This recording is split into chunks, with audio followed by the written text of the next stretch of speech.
Welcome back to another Wednesday on the Pagan Perspective.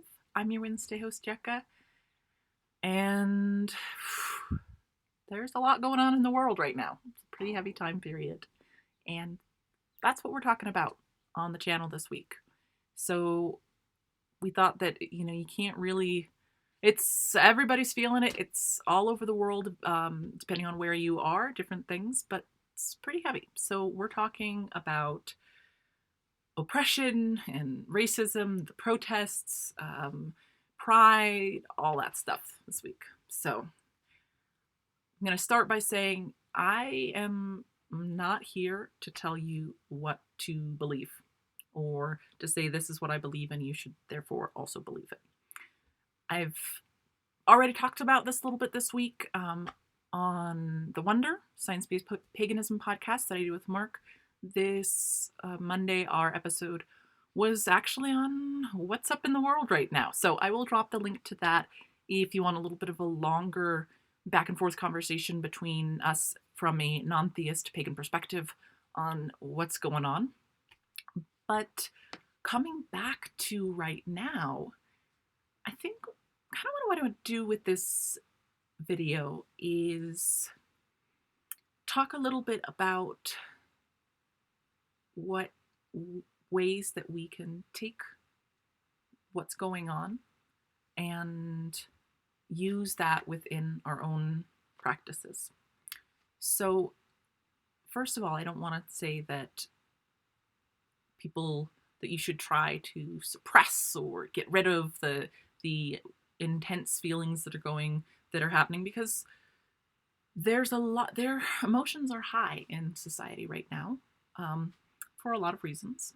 And I personally think it's pretty hard for individuals to not absorb that, right? We are part of this world. We're all steeping in it. It's on some levels inescapable. And that there really isn't a way to not be involved because we're all part of humanity.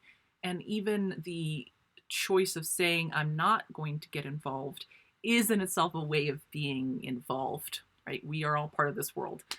I think about the hobbits sitting on Treebeard's shoulders, shouting at him for that we're part of this world too. And in a lot of ways, depending on what the situation is, but the choice to not engage is compliance in whatever is going on.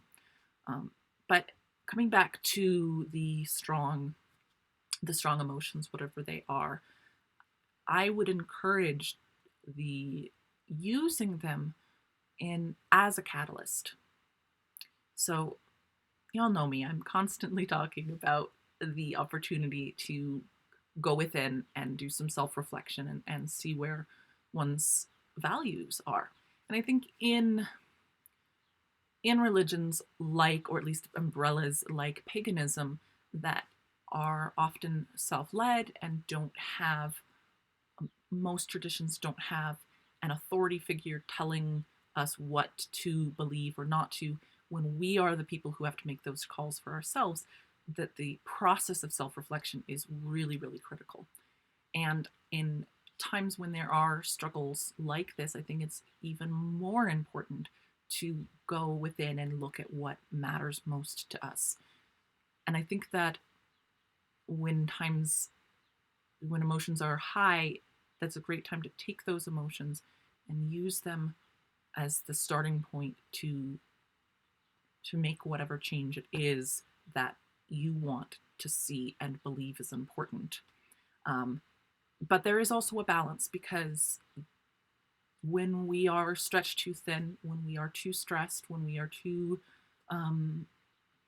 we're constantly in fight or flight, it's hard to actually affect real change. So there's a balance of this self-care, of this going inwards, and also going outwards if that's what you think is what you need to be doing.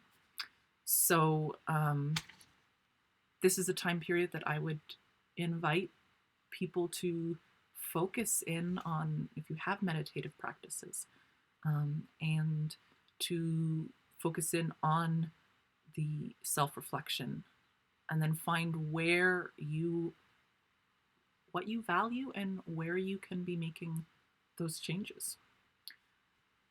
In my life right now, my life stage is at a place where, and knowing that not everybody goes through the same stages and all of that, but where I am at is a place that has a lot of building happening, where I'm building a family, building a home, building a community.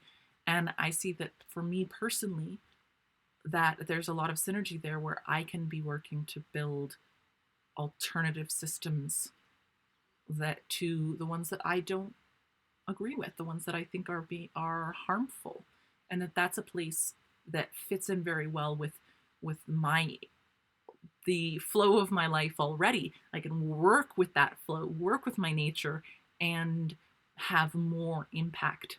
But that's something that I find through that self-reflection and have to work at where do I put that energy. So I'll drop that link if you want to hear a little bit more about my personal opinions on the politics of all of this, in the description.